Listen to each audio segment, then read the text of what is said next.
Hi, I'm Craig the Geologist, and today I'm at Champion Mine Dump in the Upper Peninsula of Michigan. A gorgeous spot that is absolutely covered with specular hematite, one of the most beautiful minerals there are. When I introduce kids to it, I usually call it glitter rock. It's gorgeous stuff. Come check it out with me.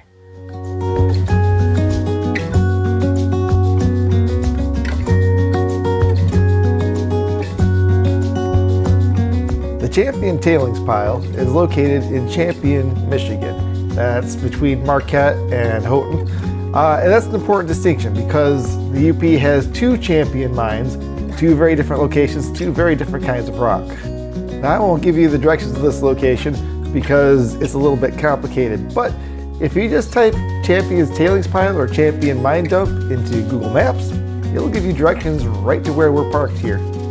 Now, unfortunately, the skies today were very, very gray, and that's because the new norm in Michigan, every summer, 2/3 of the summer, is just filled with Canadian wildfire smoke. Thank you, climate change. When you're out there, though, you're going to spend almost all your time looking down at very shiny, sparkly rocks, so it doesn't really bother you too much as long as you don't have respiratory problems. The first thing you'll notice as you come into the Champion tailings pile is the road.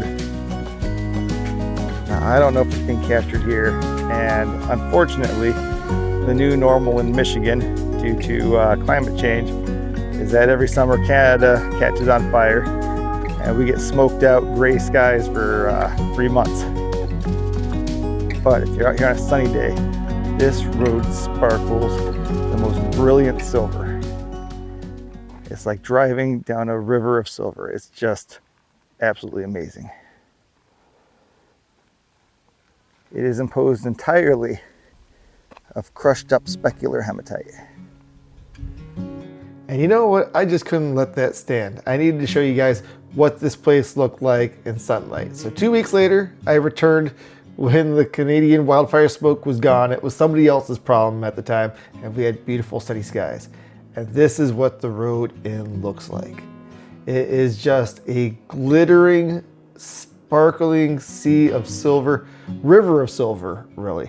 This is the kind of thing, you know, when the Bible paints imagery of, you know, roads paved with gold. Why? This is a road paved with beautiful, sparkling silver. Not true silver, of course, specular hematite, but your eyes can't see the difference. It is just beautiful. I gotta say, this little tiny path might be Michigan, if not North America's most beautiful road, literally just the beautiful roadway.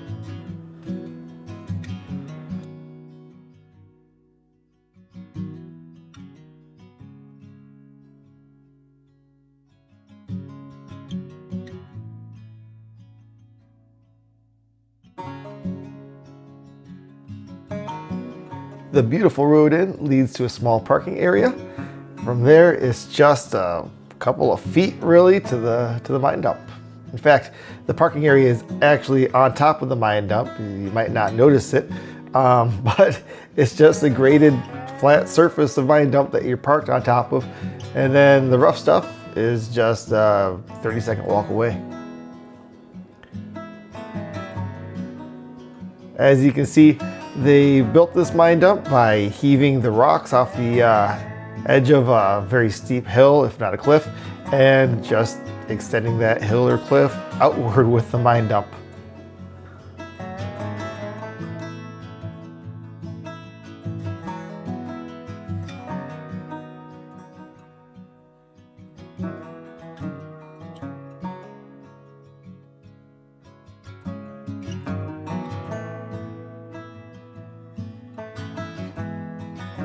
Now let's have a look at the rocks themselves. I'm out here with some friends and some family of friends, and so let's see what some of them have found. Let's see what we can find. As we enter the actual tailings pile, got a little bit of a hill made of crushed specular hematite along with lots of rocks. Here we got some gneiss. Some of this would be the overburden for the mine itself. The mine would have been exploiting the specular hematite and probably really looking for the magnetite that's also mixed in. Very rich iron ore.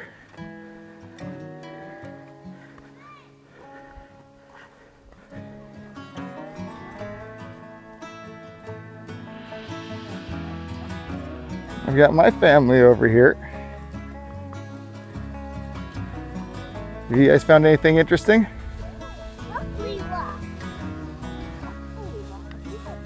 You found sparkle rocks. Yeah. Oh, that is very sparkly, yeah. Put it in a bag. Well, I'll put it back in the bag. So I'm showing all the people on the internet your cool rock you found, Sophie. All right, is that it? Okay.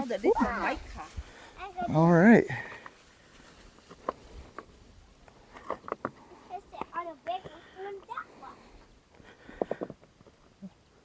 Little shiny hematites like that are out here all over.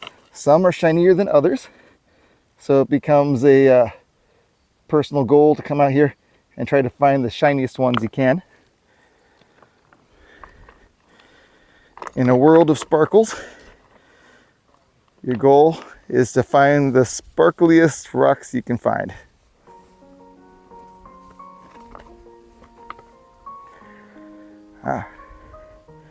Right here, this ugly rusty guy. There may not be a whole lot to this, but I wouldn't say it's worth bringing home. But you do see some pyrite crystals scattered around in there. Maybe some magnetite there.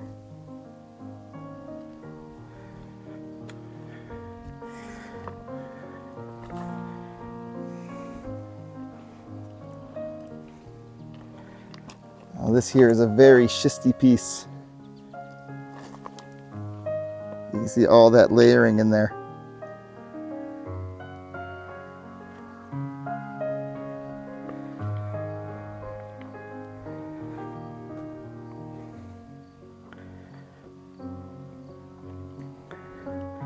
There are garnets in a lot of these rocks. Not beautiful garnets, but garnets nonetheless.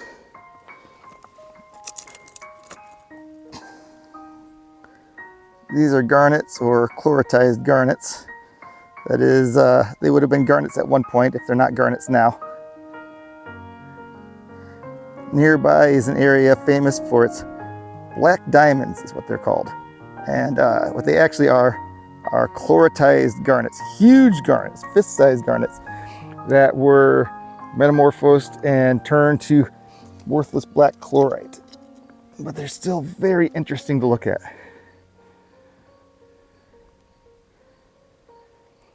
And you'll notice a very common schisty texture in these specular hematites. There's a very good reason for that. So what are specular hematites? I mean, I'm not doing my job as a geologist if I don't tell you what they actually are and how they form. Well, hopefully you saw the recent video I did about Jasper Knob and the banded iron formations out in this area.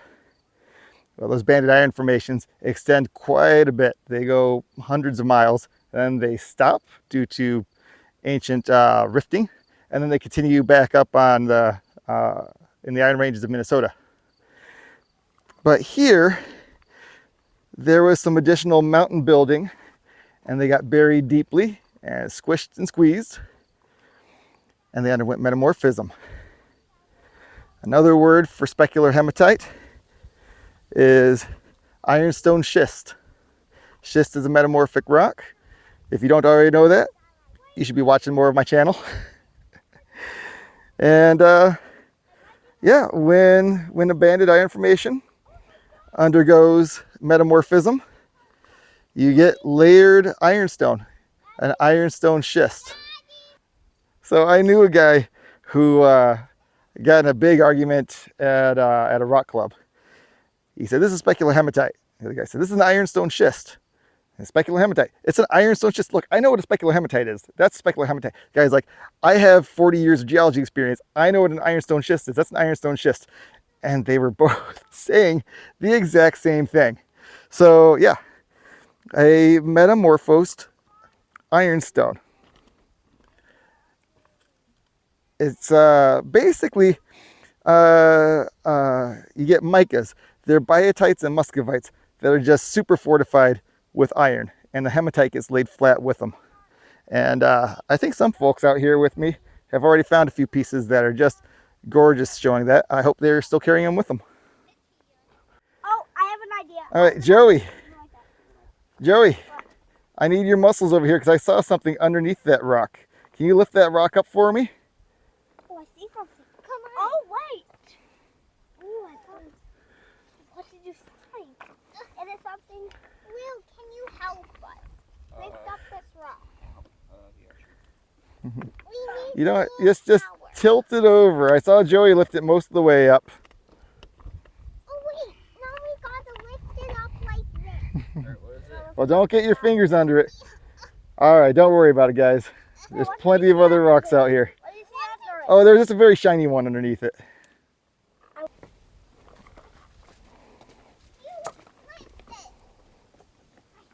Look at that. You can see that layering in there.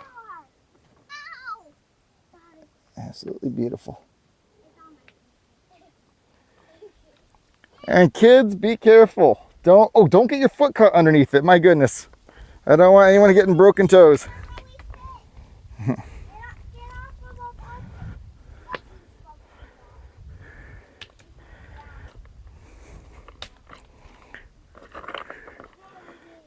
Here's a couple of real sparkly ones. Here we go. What is under that rock?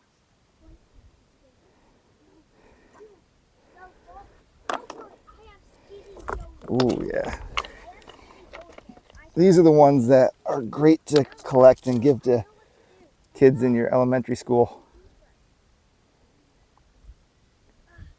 What's awesome about them, and also super annoying, is that, I don't know if you can see my fingers here, but it comes off as glitter.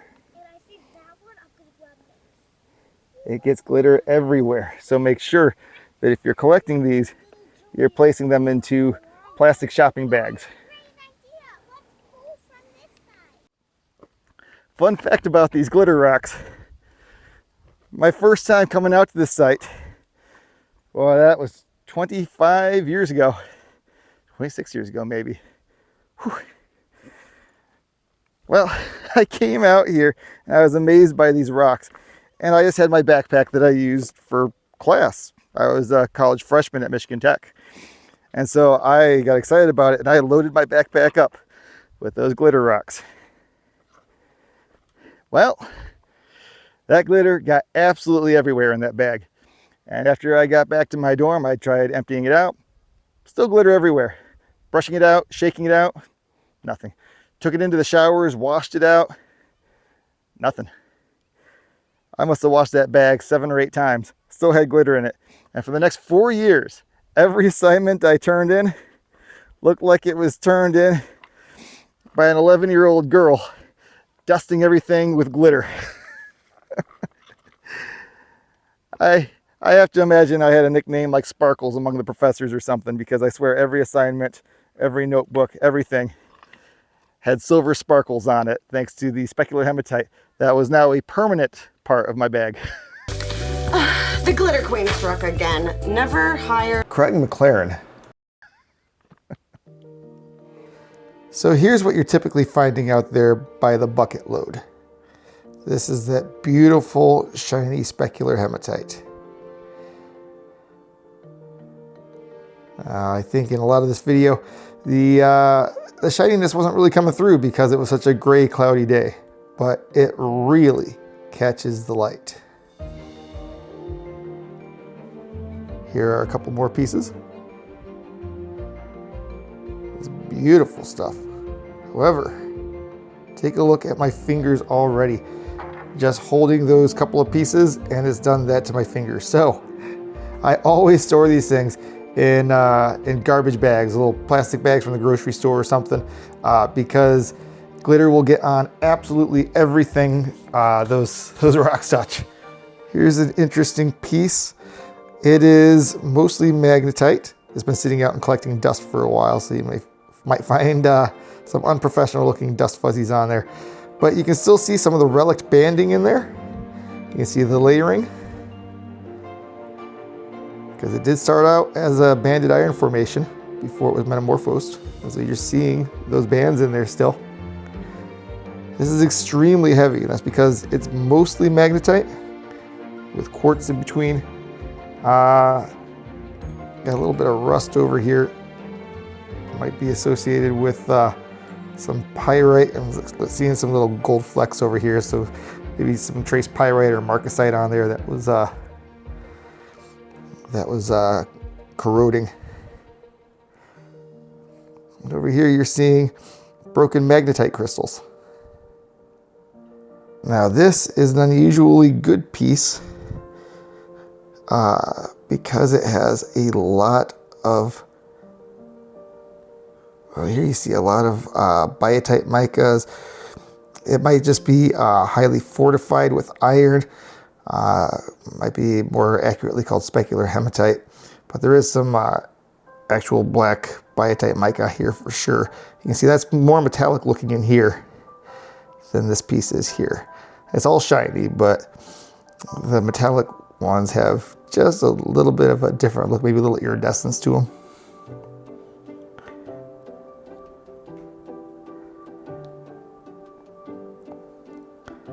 Very micaceous piece here. Lots of different types of mica. Lots of muscovite in here. That's a lot of the white stuff. Silvery stuff is going towards specular hematite. Large amount of quartz right there. See that? Now it is very difficult to find good pieces of tourmaline out there, but you can find black tourmaline. Forget about finding colorful tourmaline varieties. If you're looking for gem quality tourmaline, you're not going to find it in Michigan. But schorl here, the black tourmaline, it can be found out there.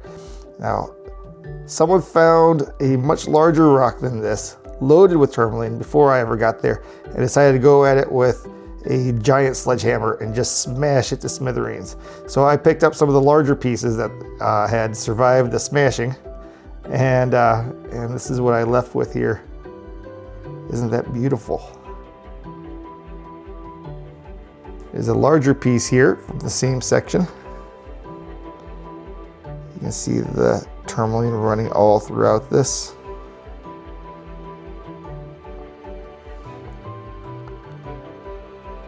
The tourmaline produces needle-like crystals, whereas most of the other things we see out here, you get blocky magnetite crystals and a whole bunch of varieties of mica.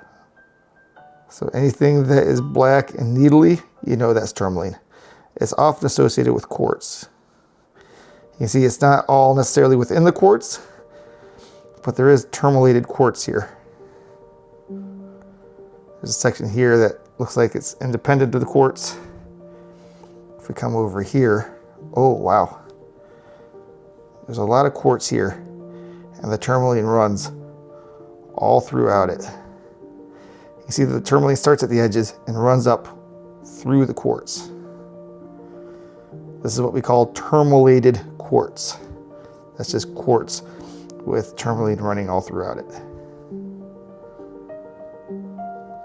These pieces can be found out there, but it's rare to find a real nice piece like this. I've been out to that location maybe 25 times in my life, and I found this on like number 18, something like that. All right, over here I'm seeing some magnetite. The magnetite you can recognize visually without a magnet when you're in this area from its very dark but shiny look to it. And it tends to have a lumpy look like this because of the magnetite crystals that are visible in it. There's a piece right here. There's some more down here. Oh, these are also some of the heaviest rocks in the world. These are pretty much pure iron.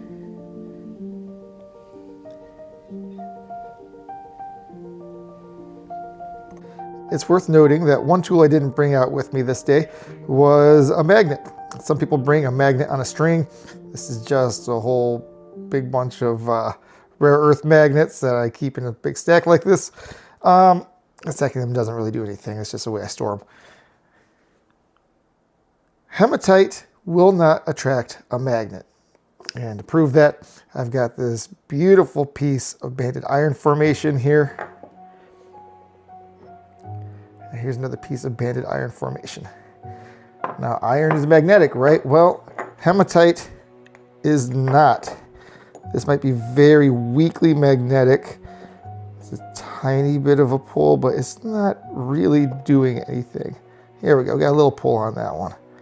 These are super powerful magnets. You stick it to the refrigerator and you got to battle and use a spatula to get it off. And this is just not attractive at all, which might surprise a lot of you who say, hey, everything that's iron attracts a magnet. Well, hematite does not. Magnetite does, on the other hand. And so you can use this to look for magnetite. The specular hematite at Champion does not attract a magnet, but magnetite inside will. So what are these lumps in here? I was assuming that these lumps were magnetite. But let's check it. There's absolutely no attraction to a magnet. So this iron ore, not magnetic at all. It contains no appreciable magnetite. Now, here's some specular hematite that I would have assumed had no magnetite in it whatsoever.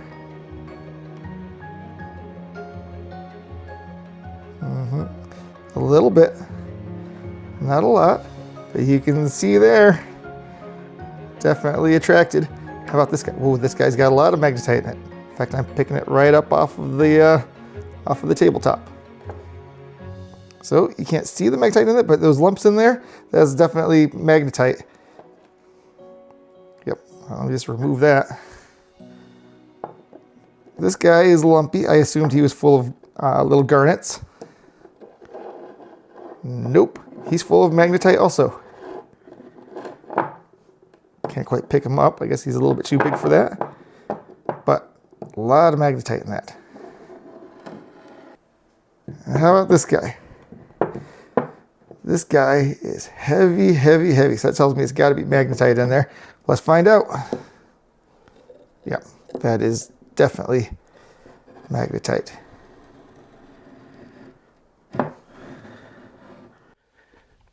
So, for many years, I was very poor. Now, I'm still poor, but I was much poorer than I am now. I was so poor I couldn't afford any weights or a gym membership. But as a geologist, what I did have were rocks. And so, I had a piece of magnetite, about twice this size.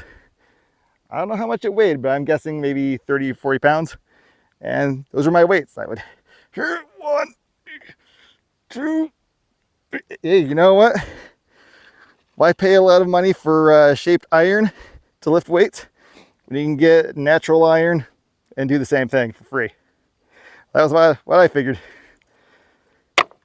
Whew.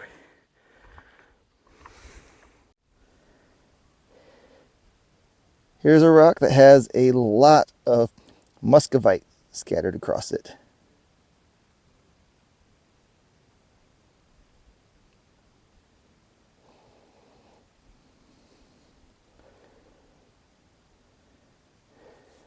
And what have we got here next to it?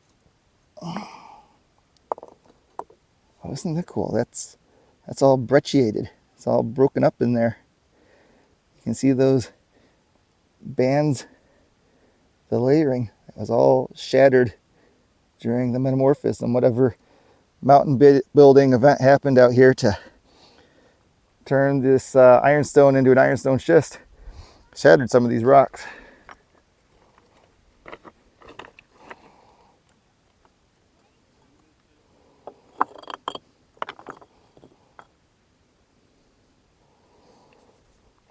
Just a moment ago we were looking at muscovite, but here we've got biotite crystals. And they're very silvery looking muscovite crystals.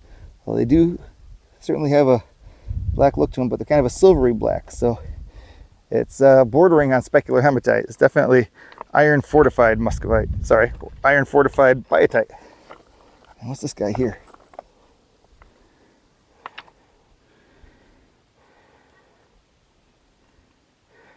We're just looking at a little bit of everything in this one, aren't we? Yeah, see, look at that real shiny black piece there. That's what I'm talking about with the micas that are so iron rich that you have to call them specular hematite.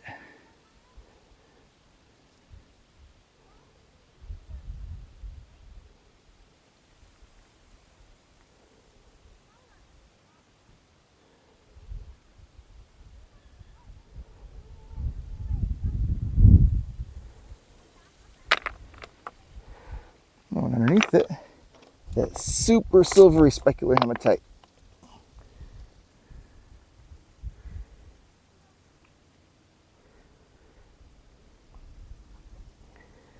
So on each trip to this site, you won't find everything there is to find out here. You're unlikely to come back with an amazing piece of pyrite and amazing tourmaline and fantastic magnetite and the best specular hematite. But you're going to leave here with something awesome every time. That's what I love about this place. And you never know which it's going to be until you get out here. Now, a lot of the time, you find specular hematites looking all lumpy. Well, that's because they've got garnets in them, or the chloratized remains of garnets, whatever we're going to call it. Garnets form within the rock during metamorphism, and they grow outward and push the surrounding material out. And so some of these pieces will look extremely wavy just because all the garnets underneath are pushing up those specular hematite crystals. This is Casey Fields. He's going to be joining me for a lot of this trip up here. And he just brought this thing over, which is kind of interesting looking. Now he was looking at the pyrite in here. There's a little bit of pyrite, but most of it is not pyrite. You see all that fool's gold in there. And you might be thinking, well, yeah, fool's gold, that's pyrite. Well, this is a pseudomorph of pyrite. It is marcasite, which has the exact same chemical formula as pyrite, but a different structure, and it doesn't form nice crystals. It just forms kind of ugly, slightly more grayish masses of golden mineral. And so this is a huge piece of marcasite. A very nice find. Now this is a piece, and I don't know how well it's going to show up here because the lighting is so poor thanks to that Canadian smoke. But this is awfully greenish, and at first I thought, biologics on there. And there's some rust, and some of that green on there is weathering surfaces. But this is a green mica in here. I'm not 100% certain whether it's chlorite. I do know you get some very fine-grained diopside out in this area. Not 100% sure what I got here. I think I got my piece I'm taking home. In the quartz there, you can get that in focus. I think there's a little bit of black tourmaline in there.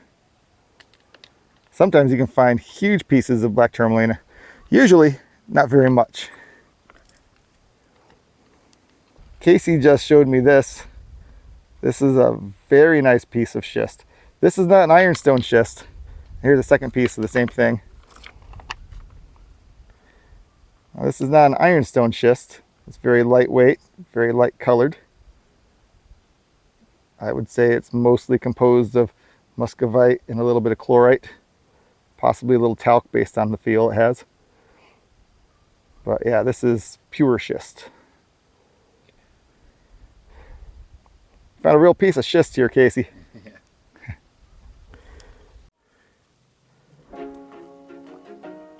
Does anyone want to show off any of their best finds on camera or ask any questions on camera about them? You don't have any best finds? That sounds tragic.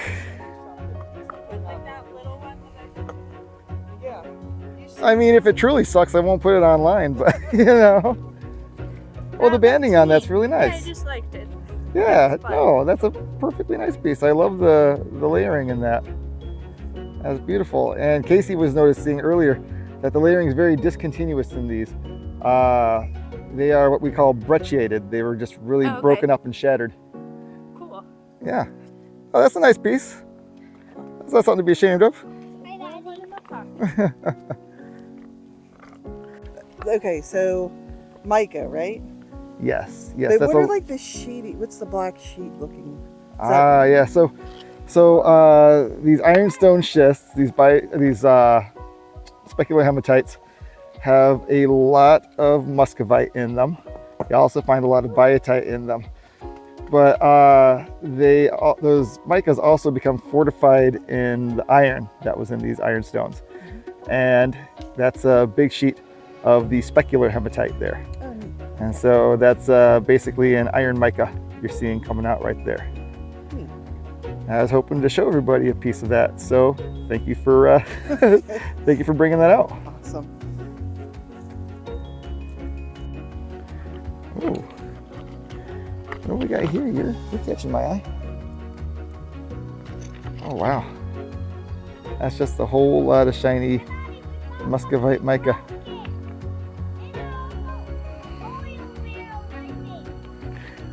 I really hope my microphone's catching the conversation in the background. I love rock hounding with kids.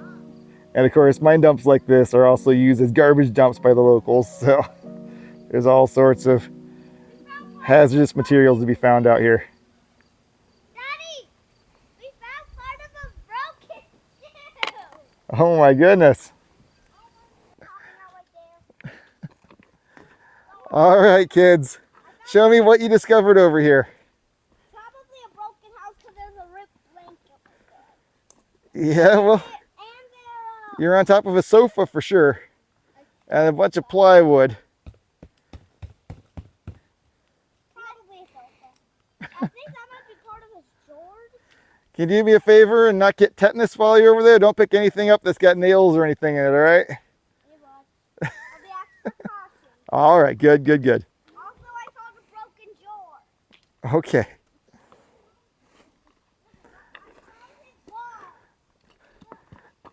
All right, what have you got over here, Jess? No, but it looks neat. Let's see here. Oh, that's so shiny. So yeah, that's some beautiful specular hematite on there. And then you got some muscovite mica. And you got some quartz there. There might be a tiny bit of tourmaline in there as well. Very nice. Jen, is that what you're looking for? So of course, when you're up here, there's all the material at the top. Then there's a lot of stuff that doesn't get picked over as much on the sides. However, if you're tempted to go down the sides of one of these tailings piles, please be extraordinarily cautious. I'm actually 30% mountain goat, so I can walk down these things pretty easily.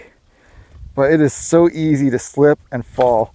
And funny thing, when you slide down a slope of jagged ironstone boulders, your legs don't look pretty afterwards.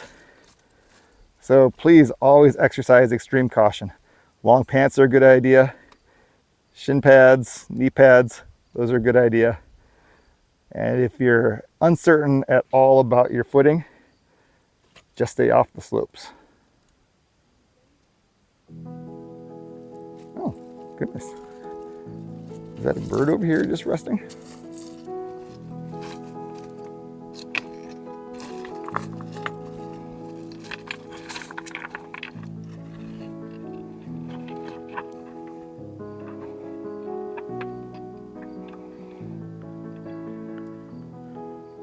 Why are you so chill with me being here?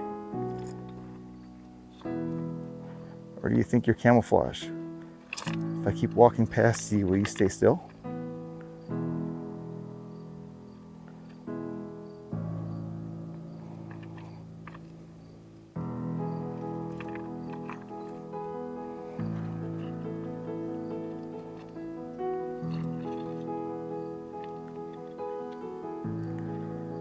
You are gorgeous.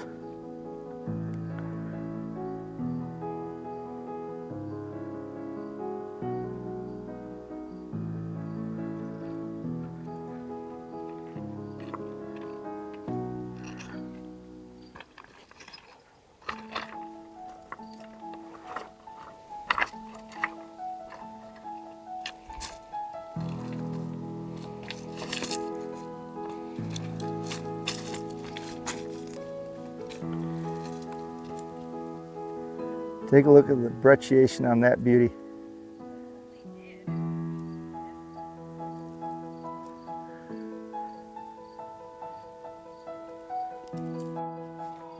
All right, Jen here, she was looking for tourmaline.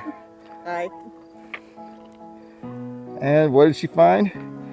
Nice black crystals of schorl. That's the black tourmaline running all throughout that. Usually you find that associated with quartz, but this is in a bunch of muscovite mica. Very nice find. Those are big pieces too. Yeah. A lot of what you find out here is a lot smaller. So great find.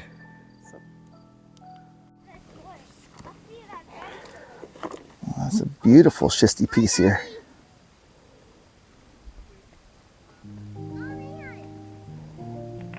Look at that schistose layering there.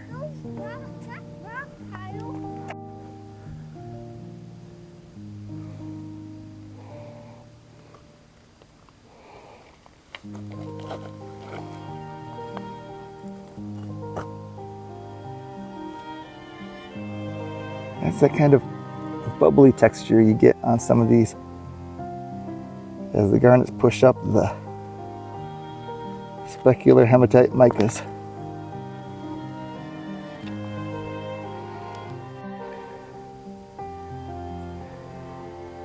Look at this nice schist.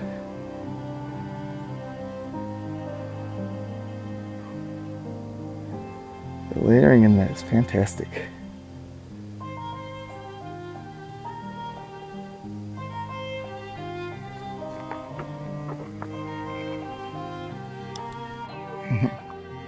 All right, here's a piece that Jen found, or perhaps it was Casey.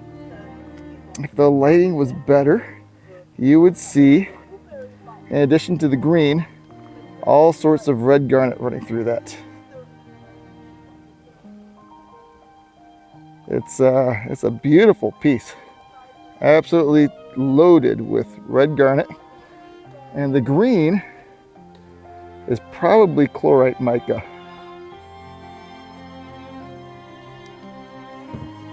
Here's another piece that Jen found. You see the brecciated layers in there, but take a look at how the layering changes there from this kind of gneissic look at the top down into the ironstone schist here, that specular hematite, and then another gneissic look, and then boom. Look at that patterning on that. As a geologist, I find that cool. I hope the rest of you guys find that cool as well. If you do make your way out here to the Champion Mine Dump, it's fairly easy to find. I'm not going to give you directions. It's a little bit too complicated for me to just read them off to you, but Google Maps will get you here. It is, to my knowledge, a publicly accessible site. I've been coming here for 25 years, originally as part of the Geology Club at Michigan Tech. Later, taking groups out here myself. It is something you don't need a specialized vehicle to get. You don't need a super lifted truck with four-wheel drive. Any small car can get out here, although the higher your car is, the better. It's a gorgeous place with a lot to offer. If you're in the Upper Peninsula of Michigan, you should seriously consider coming out here. I stumbled over my words because I was bit by a deer fly while I do that. Bring some DEET. Thank you for joining me out here. Hope you'll join me next time. Until then, good luck, happy hunting.